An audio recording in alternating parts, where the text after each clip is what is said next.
Hey everyone, start करते हैं। आज का टॉपिक हमारा है ECR। स्टैंड फॉर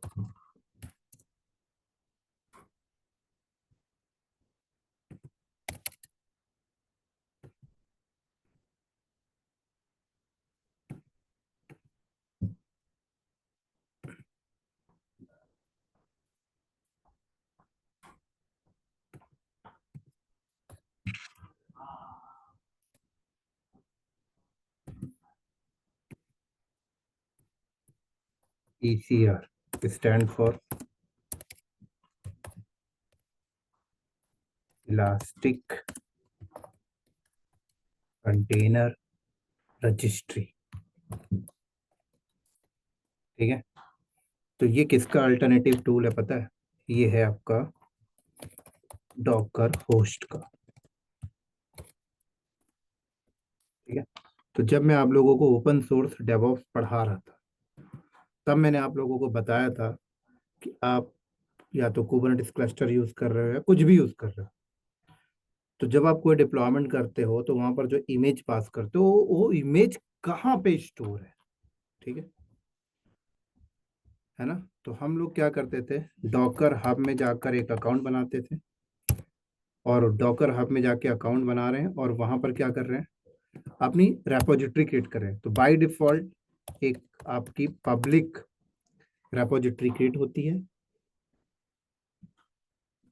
ठीक है, और वहां पर सारे इमेज आपके पड़े होते हैं। बट कंपनी के अंदर हम कभी भी, और कई कंपनी ऐसे भी करती हैं कि अपनी खुद की कस्टम इमेज बना बना के डॉकर हब में अपलोड करती रहती है। तो कस्टम इमेज बना के जब वो डॉकर हब में अपलोड करते हैं तो बाय डिफॉल्ट तो पब्लिक रेपोजिटरी में जाती है, और वो इमेज पूरा वर्ल्ड में कोई भी देख सकता है जिसका डॉकर हब में अकाउंट है। तो मान लो आपने अपनी अपनी कंपनी के अकॉर्डिंग कस्टम इमेज बनाई और उसको अपलोड कर दी, और वो पब्लिक रेपोजिटरी में कोई और देख ले तो सिक्योरिटी लीक हो जाएगी। तो कंपनी क्या करती है, प्राइवेट रजिस्ट्री बनाती है। और जब प्राइवेट रजिस्ट्री बनाती है तो फिर आप ही देख सकते हो, कोई और नहीं देखता था, नहीं देख पाता। तो कंपनी ज्यादातर क्या करती है, प्राइवेट रजिस्ट्री में अपलोड करती है। अब प्राइवेट रजिस्ट्री में अपलोड कर देती है। अब कंपनी कहती है कि हमारे ही एम्प्लॉय उसे एक्सेस कर पाए, तो कंपनी डॉकर हब में जाके अकाउंट क्रिएट करेगी और उन बंदों का अकाउंट दे देगी और बोलेगी आप ये प्राइवेट रेपोजिटरी यूज करो। बट इन सब चीजों में प्रॉब्लम क्या आती है कि आपके कहीं ना कहीं प्राइवेट रजिस्ट्री आप बना रहे हो तो आपके कहीं ना कहीं चार्जेस लगेंगे, सपोर्ट्स की नीड होगी, जो सपोर्ट्स आपको बेटर तरीके से नहीं मिल पाता है, बहुत सारी चीजें होती हैं। तो AWS क्या करता है, कहते हैं कि आपको अब डॉकर हब में जाने की जरूरत नहीं है जब आपका सब कुछ AWS पे लगा हुआ है। तो जब मैं आप लोगों को मैं आपको कोड कमिट दे दिया, ठीक है, गिटहब की जगह मैं आपको कोड बिल्ड दे दिया, मार्विन की जगह मैं जेनकिन की जगह कोड पाइपलाइन दे रहा हूं आपको, समझ आ रही है? मैं आपको एनसिबल की जगह कोड डिप्लॉय दे रहा हूं। तो ऐसे ही मैं डॉकर हब की जगह आपको क्या दे रहा हूं, AWS ECR दे रहा हूं, इलास्टिक कंटेनर रजिस्ट्री। इसका पूरा मेंटेनेंस बैकएंड का इंफ्रास्ट्रक्चर AWS हैंडल करेगा। साथ में ये भी कहते हैं कि AWS की सर्विसेज के साथ बहुत इजीली इंटीग्रेट भी हो जाती हैं। जैसे कि मान लो आपका पूरा का पूरा इंफ्रास्ट्रक्चर आपका EKS में चल रहा है, ठीक है, AWS का जो EKS है या ECS में चल रहा है, तो आप इजीली EKS के साथ इंटीग्रेट कर सकते हो अपने ECR को। तो बहुत अच्छा कंसेप्ट है, देखते हैं इसको प्रैक्टिकल के फॉर्मेट में। तो आ जाओ यहाँ पर, आप यहाँ आओ ECR, गूगल क्लाउड में जाओगे तो GCR मिलेगा, ऐसे एजोर में मिलेगा आपको। ठीक है, ऐसे ओपन शिफ्ट का भी अपने रजिस्ट्री सर्वर, तो AWS का भी अपना है। तो यहाँ पे गेट स्टार्टेड में क्लिक करो। तो देखो, प्राइवेट भी बना सकते हो, पब्लिक भी बना सकते हो। तो मैं प्राइवेट बना रहा हूँ, यहाँ पे नाम रख रहा हूँ technical cloud knowledge private ECR server. ठीक है, टैग कम्युनिटी इम्यूनिटेबल को आप इनेबल कर दो, पुश स्कैन को इनेबल कर दो सिक्योरिटी की वजह से, और एक क्रिएट रेपोजिटरी में क्लिक करो तो बस रेपोजिटरी बन गया। यहाँ देखो कह रहा है अमेजोन ECS के साथ इंटीग्रेट कर लो, EKS के साथ कर लो, सब कुछ कर सकते हो। ठीक है, थोड़ा अंदर जाओ यहाँ पे, तो इसके अंदर भी कोई भी इमेजेस वगैरह आपकी नहीं है। कह रहा है व्यू पुश कमांड में क्लिक करो, तो आपको कमांड दे रहा है कि किस तरीके से आप ईसीआर पे लॉगिन करोगे। जैसे डॉकर हब में आप लॉगिन करते हो, पुश करने के लिए करते हो ना, डॉकर हब में लॉगिन कह रहा है, ईसीआर में लॉगिन करने का ये कमांड है, इमेज बिल्ड करने की ये कमांड है, टैग करने की ये कमांड है और पुश करने की ये कमांड है। तो एक बार ये प्रैक्टिकल करके देखते हैं। ये मैक और लिनक्स के कमांड से, विंडोज में बैठ के कर रहे हो तो ये कमांड है।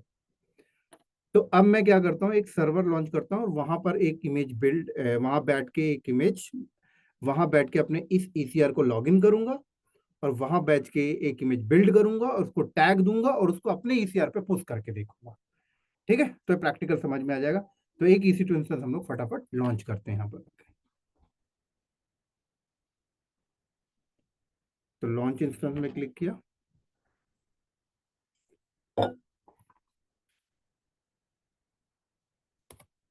डॉकर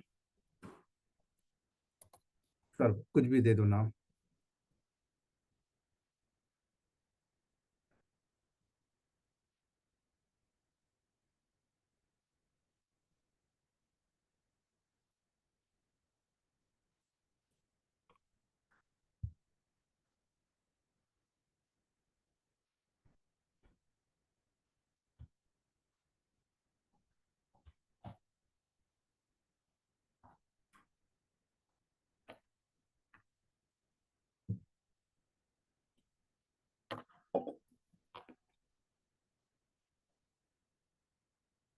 तो इसको एक्सेस करते हैं।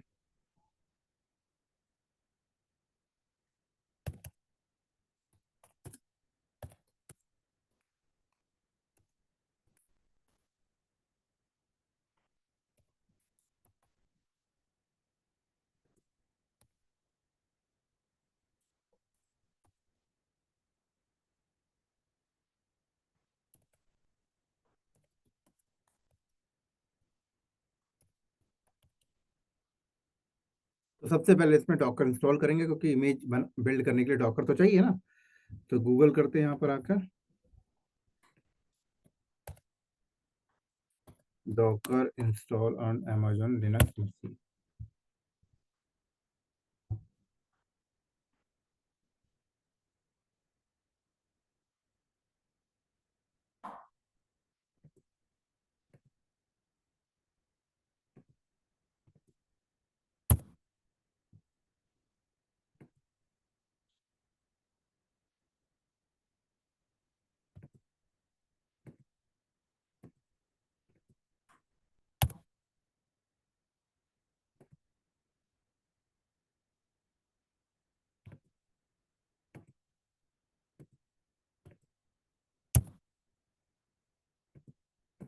स्टेप फॉलो करते जाओ।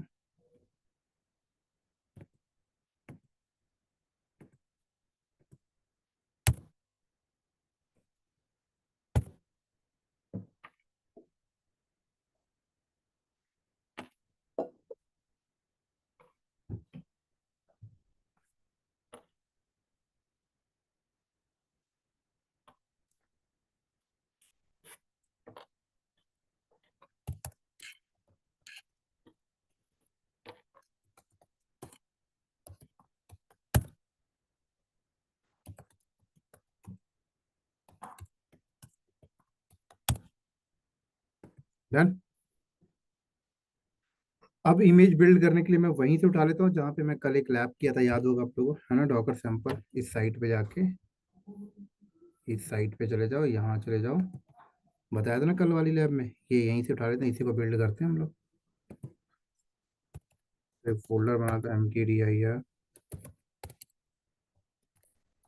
डॉकर फाइल नाम का फोल्डर बनाया, इसके अंदर गया और यहाँ जाके मैं क्या करता हूँ, vim डॉकर फाइल, ये लो। तो ये देखो मैंने, अब मैं इसको बिल्ड करूंगा। ठीक है, तो बिल्ड करने के लिए देखो इन्होंने पूरे स्टेप्स बना के दिए हैं आपको। कह रहा है ये रही बिल्ड की कमांड, लॉगिन करना बाद में बताता हूँ।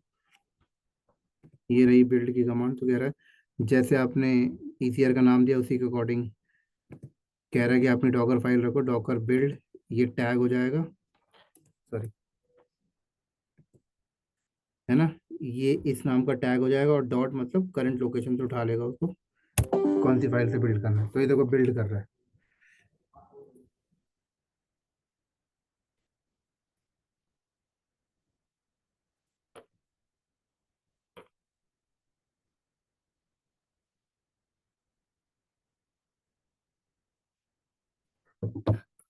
तो डॉकर इमेज एलएस करते हैं, तो ये इमेज आ गया। अब कह रहा है इसको टैग दे दो।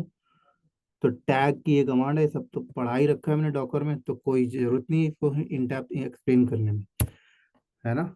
तो कोई बंदा अगर डायरेक्ट इस वीडियो को देख रहा है तो उसके सर के ऊपर से जाएगी, क्योंकि पहले बेसिक कंसेप्ट आप क्लियर करके आप ओपन सोर्स डेवॉप्स पढ़ के आओ पहले। तो देखो टैग भी मैंने दे दिया। कह रहा है पुश करो, डॉकर पुश, और ये रहा ईसीआर का एड्रेस, और ये रहा ईसीआर का प्रॉपर एड्रेस, और ये ईसीआर जो आपने फोल्डर बनाया है। ठीक है, तो एक बार करते हैं, देखते हैं पुश होता है कि नहीं होता। अभी लॉगिन नहीं किए तो नहीं होना चाहिए। तो देखते हैं एरर क्या आएगा। तो कह रहा है देखो एरर दे दिया इसने, no basic path, basic auth credential, कह रहा क्रेडेंशियल नहीं है। तो क्रेडेंशियल के लिए आपको लॉगिन लेना पड़ेगा, पता है, यहाँ से। तो लॉगिन लेते हैं यहाँ पर बैठ के पहले हम लोग। तो ये देखो अभी आपको एरर दे रहा है। क्यों एरर दे रहा है? क्योंकि आपका ये जो सर्वर है ना, इस पे अथेंटिकेशन नहीं है। ये तो पाथ, ये तो लिंक था पूरा लॉगिन लेने के लिए, लेकिन अथेंटिकेशन के लिए मुझे क्या करना पड़ेगा यहाँ पर? अथेंटिकेशन के लिए मुझे आईएम यूजर का एक्सेस की सीक्रेट की यूज करना पड़ेगा, राइट। तो मैं आईएम यूजर पे चलता हूँ, हालांकि तो मैं आईएम यूजर से पहले से लॉगिन हूँ। तो क्रेडेंशियल में चला जाता हूँ यहाँ पर। ठीक है, यहाँ पर आपको एक चीज देखना है कि आईएम यूजर के पास परमिशन कौन कौन से हैं। जो परमिशन आपको देनी है वो क्या होनी चाहिए, मैं बताता हूँ। यूजर में जाओ, ये इसी यूजर से लॉगिन हूँ मैं। ठीक है, हालांकि अभी तो मैंने फुल एक्सेस दे रखा है। एक मिनट रुकना, एक कॉल आ रहा है।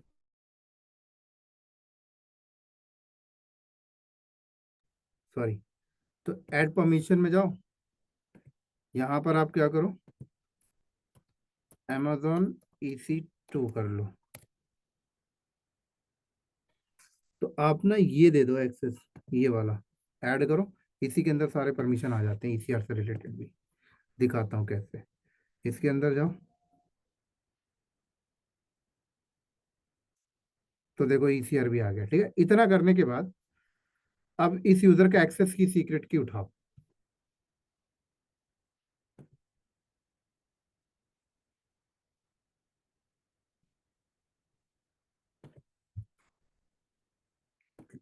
यहाँ पे जाओ, और एक्सेस की सीक्रेट की यहाँ से उठा लो।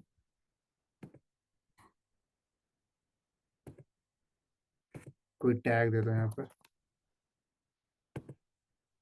ये उठाओ, और यहाँ पे ना लॉगिन लो। तो एडब्ल्यूएस मशीन है, अमेजोन की मशीन है, तो यहाँ पे एडब्ल्यूएस CLI ऑलरेडी इंस्टॉल है। अगर मान लो एडब्ल्यूएस CLI इंस्टॉल नहीं रहता, तो आपको क्या करना होगा, AWS CLI इंस्टॉल ऐसे कर लेना। तो अगर आप लिनक्स यूज कर रहे हो तो पहले AWS CLI इंस्टॉल कर लेना। ये देखो लिनक्स में AWS CLI कैसे इंस्टॉल करते हैं, ये स्टेप्स बता रखा है, फॉलो कर लेना। अगर आप अपने विंडोज लैपटॉप में ही कर रहे हो, तो ये AWS CLI यहाँ से लॉगिन करना। ये सब मैं पढ़ा रखा हूँ, नहीं भी बताऊँ तो भी चलेगा। तो बस वही है कि सीरीज को प्रॉपर पढ़ रहे हो लेक्चर नंबर 1 से, तो सब कवर है। ठीक है, AWS पढ़ के आ रहे तो सबको पता होगा। तो स्किप करता हूँ, ये बताने की जरूरत नहीं। देखो मैक के लिए, विंडो के लिए है, तो विंडो के लिए ऐसे इंस्टॉल कर लो डाउनलोड करके। ठीक है, मैं अभी बता नहीं रहा हूँ। तो मैं यहाँ पे AWS मेरा ऑलरेडी इंस्टॉल है, बस AWS कॉन्फ़िगर, क्योंकि अमेजोन के लिनक्स आप यूज़ करते हो उसमें ऑलरेडी रहता है। यहाँ पर मैंने एक्सेस की पेस्ट किया, देन उसके बाद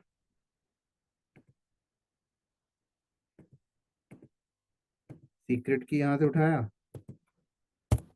और रीजन बोल रहा है, तो रीजन मेरा नॉर्दर्न वर्जीनिया है। आई थिंक उसी से मैं लॉगिन हूँ अभी। हाँ, नॉर्दर्न वर्जीनिया ही लॉगिन है। यस, नहीं कैलिफोर्निया है। तो US-1, US-1, ये बस। अब वो कमांड चलाता हूँ तो चल जानी चाहिए। और फिर देखूंगा यहाँ पे इमेज आ रही है नहीं आ रही है, पुश करके दोबारा देखेंगे फिर। तो देखो लॉगिन सक्सेसफुल हो गया। और अब वो पुश वाली कमांड हम लोग रन करते हैं, ये रही। तो देखो इमेज देखो पुश हो रही है, कहाँ जा रही है, डॉकर हब में नहीं, मेरे ईसीआर पे जा रही है। और इसी ईसीआर को आप लिंक कर लो अपने डेवऑप्स प्रोजेक्ट के साथ, तो दैट काइंड ऑफ हो गया। तो जो एडब्ल्यूएस डेवऑप्स कर रहे हैं उनको ईसीआर पता होना चाहिए, जो मैंने आपको बताया। ठीक है, तो पुश हो जाता है तो फिर चेक करके दिखा।